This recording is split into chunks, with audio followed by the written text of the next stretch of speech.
So how you all are doing at home? You can unmute yourself. I have given you the option. You can unmute yourself, all of you.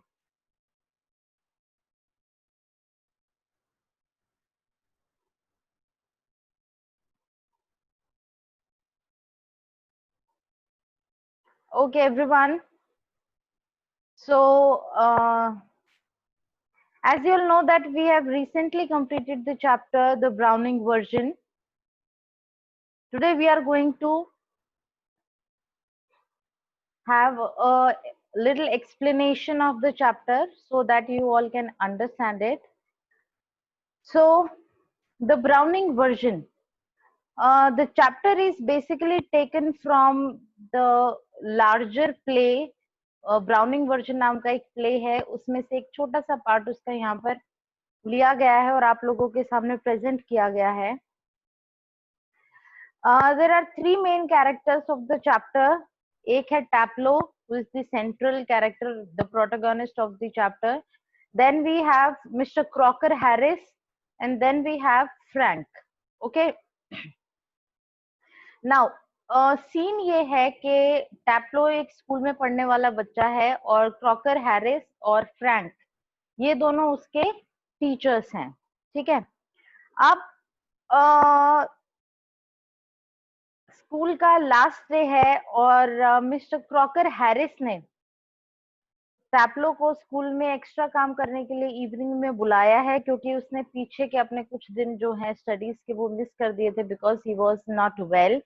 और mister Crocker Harris जो हैं, he is kind of a teacher जो कि बहुत strict है, अपने सारे rules को फॉलो करता है एंड ही वांट्स कि उसके जितने स्टूडेंट्स हैं वो भी वो सारे रूल्स को फॉलो करें. Although it was the last day of the school, but फिर भी क्रॉकर हैरिस चाहते थे कि टैप्लो स्कूल में आए और जो अपना काम है एक्स्ट्रा वो करे ताकि वो उसको एग्जाम्स में उसके मार्क्स अच्छे से दे पाए. ठीक है.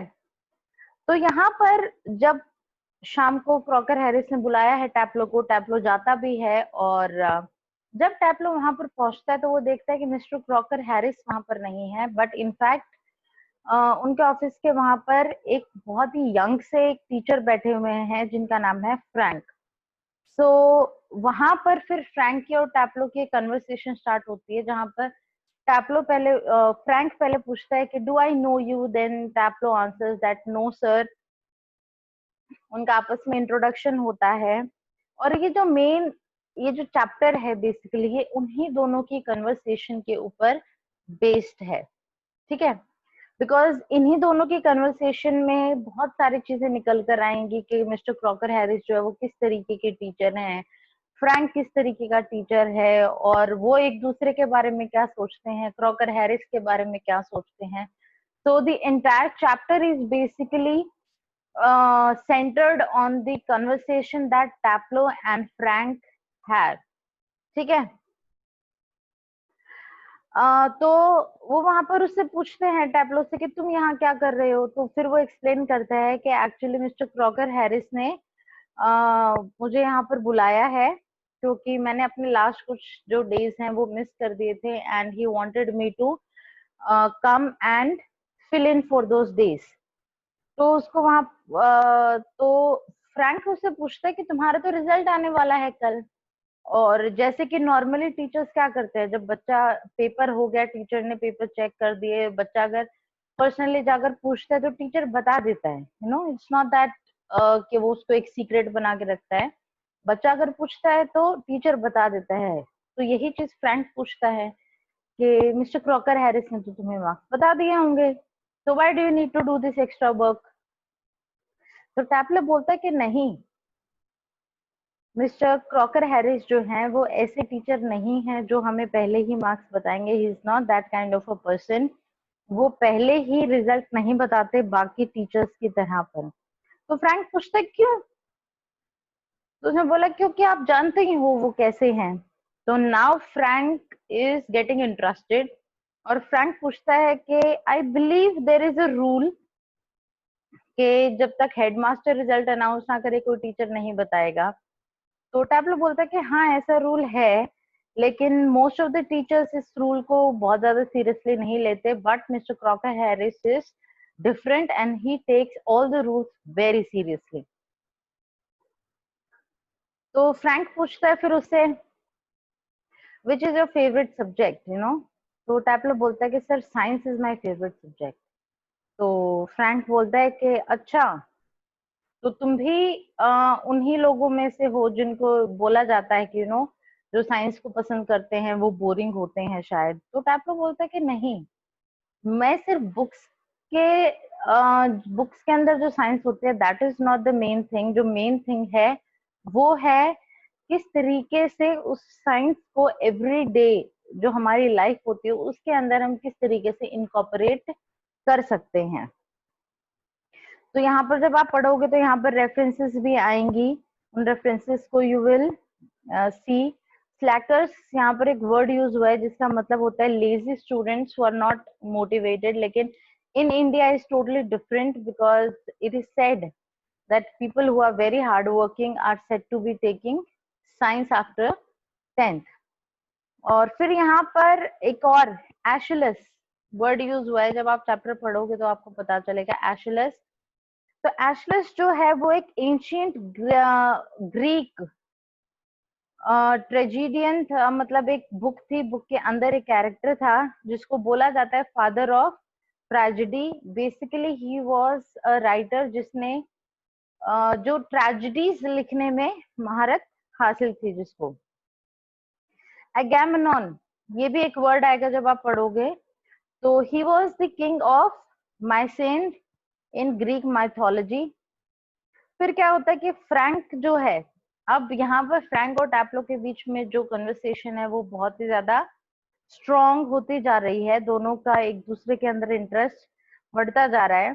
तो यहाँ पर बात जब सब्जेक्ट की आ गई, जब बोला गया यू नो कि साइंस जो है वो लेजी लोगों के लिए होती है, और ये जो मेरे हाथ में बुक है, ये बुक में मुझे ग्रीक पढ़ने के लिए मोटिवेट किया जा रहा है, but I am not interested in reading that.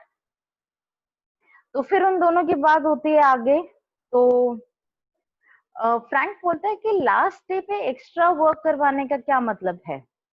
तो टैप्लो उसका आंसर देता है कि इस टाइम पर हो सकता था कि मैं वहां पर बाकी बच्चों के साथ गोल्फ खेल रहा होता, लेकिन ये because it is Crocker Harris, तो I could not miss a single class.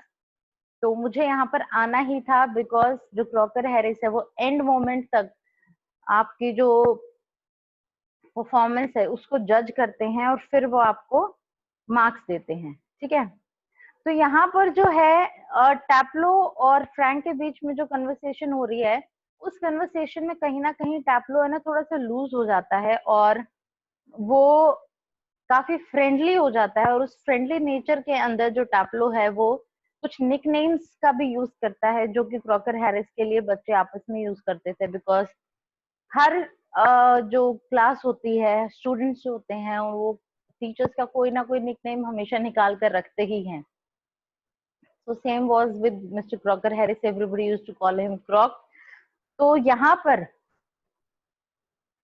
जब टैप्लो के मुंह से गलती से क्रॉक निकल जाता है तो फ्रैंक जो है, एक बार निकलता है वो इग्नोर कर देते हैं, दूसरी बार निकलता है तो फ्रैंक उसको समझाते हैं कि this is not the way you talk about your teacher. तो टैप्लो सॉरी बोलता है, वो बोलता है कि वो अपनी भावनाओं में बह गया था। और फिर उसके बाद वो आपस में बात कर रहे होते हैं, तो फ्रैंक सॉरी जो टैप्लो होता है वो फिर अब कुछ एक्सपीरियंसेस शेयर करने लग जाता है। वो बोलता है कि फ्रैंक बोलता है कि क्या क्रॉकर हैरिस जो है वो एक सैडिस्ट है। तो सैडिस्ट क्या होता है, सबसे इम्पोर्टेंट बात ये है यहाँ पर, सैडिस्ट होता है एक ऐसा इंसान जिसको दूसरों को दुख पहुंचाकर, दूसरों को मार पीट कर जिसको शांति मिलती हो, जिसको खुशी मिलती है। तो यहाँ पर बहुत अच्छे तरीके से टैप्लो डिफेंड करता है मिस्टर क्रॉकर हैरिस को, and he says that mister Crocker Harris is different, he is strict, he follows the rule, but that does not make him a sadist like other teachers। तो वो बोलता है other teachers, तो बोलता है कि हाँ आप जानते हैं कुछ टीचर्स हैं जिनको बच्चों के ऊपर गुस्सा उतार कर उनको मारकर खुशी मिलती है, but mister Crocker Harris is not one of them. वो सैडिस्ट नहीं है, उनको दूसरों को दुख पहुंचाकर खुशी नहीं मिलती, but it's in his nature कि वो जो है वो स्ट्रिक्ट है, लेकिन वो एक सैडिस्ट नहीं है। इनफैक्ट वो इमोशनली इतने ज्यादा क्लोज्ड है।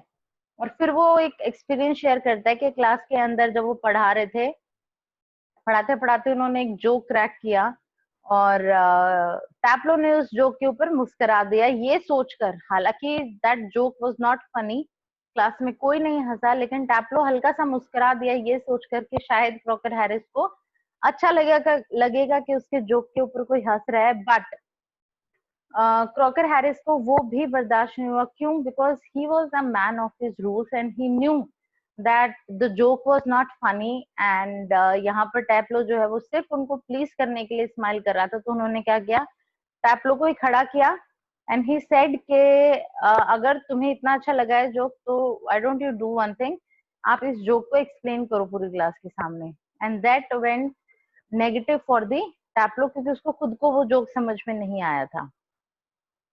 तो अब इन दोनों के ऐसे ही कन्वर्सेशन चल रही होती है।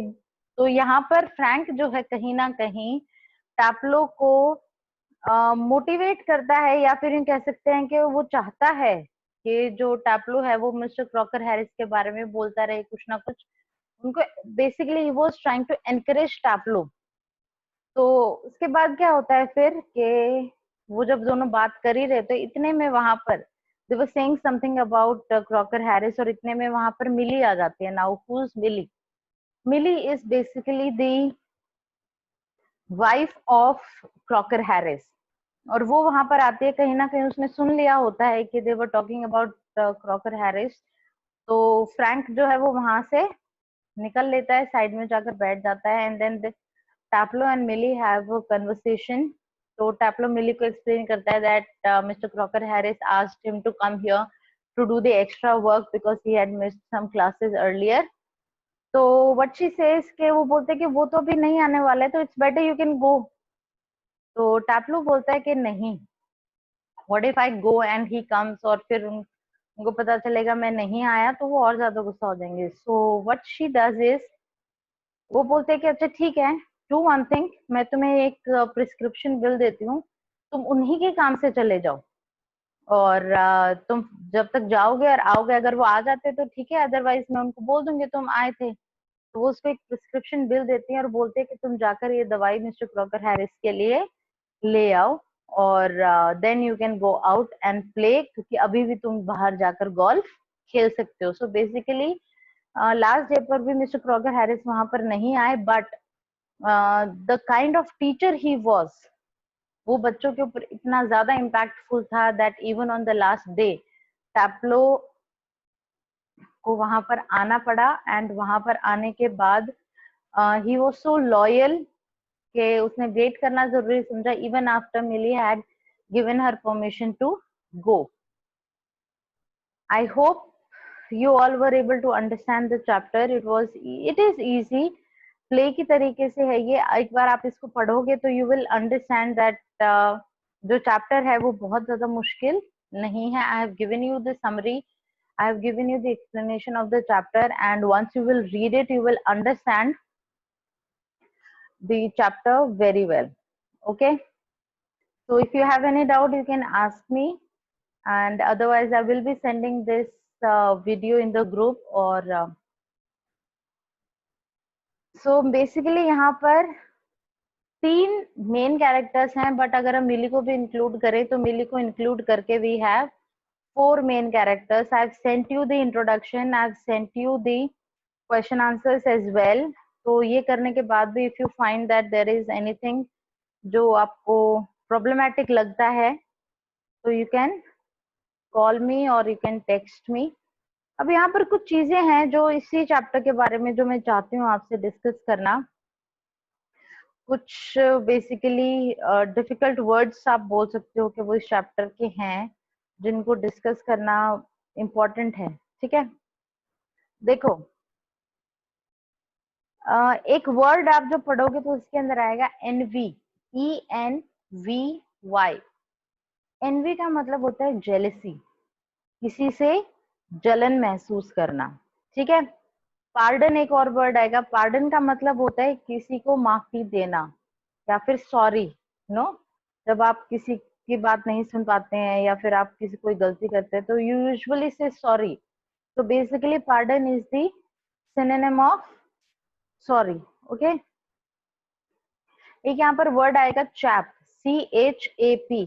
Chap is basically use for a man, किसी भी लड़के के लिए हम ये वर्ड यूज करते हैं, ठीक है। Then we have talked about slackers, and we have also talked about ashless. So you can go through the chapter. देखो एक और वर्ड जो आप पढ़ोगे, तो मैं जब पढ़ रही थी तो मैंने अंडरलाइन किया था, लेटर और latter. What is the difference between letter and latter? LATER, letter का मतलब होता है बाद में, ठीक है। और लैटर LATTER, लैटर का मतलब होता है एकदम से। लाइक अगर आप एक सेंटेंस के अंदर दो चीजों की बात कर रहे हैं, तो जो पहले वाली चीज है और जो दूसरे वाली चीज है, तो second one would be called as latter, एकदम से जो बाद में है, ठीक है। लेटर का मतलब कभी भी, in the future, but latter का मतलब होता है एकदम से बाद में, ठीक है। देन एक और वर्ड आएगा इसमें जब आप पढ़ोगे तो, that is where it is, strung together. तो स्ट्रंग टुगेदर का मतलब होता है to combine two different things into something usual. किन्हीं भी दो चीजों को आप, जस्ट अ सेकेंड, किन्हीं भी दो चीजों को जब आप एक साथ ज्वाइन कर देते हो, ठीक है। So if you have any doubt, you can ask me right now. And for tomorrow's class, we are going to start with the revision. ये अब आज मैंने इसकी summary इसलिए discuss की है because this is the chapter which we have done recently. And from tomorrow onwards, we are surely going to start with the revision. Okay? Classwork में we will be doing our classwork, जो कि हम syllabus को आगे pursue करेंगे। But in this Zoom classes if you have any doubt तो हम वो क्लियर करेंगे, and otherwise we will be starting with the revision, okay. So one by one I want you all to check daily that your work is complete from the first chapter till here. Now we have started with the third chapter of your supplementary book, that is Ranga's marriage, and we'll be discussing about Ranga's marriage chapter in one of our Zoom classes for sure, and we will also be doing the revision work. Okay. So if you have any doubt, you can ask me. We still have some time. Ankit, Monica, Mehak, you have joined late, beta. So I'll be sending the recording that you can listen to later on. Okay.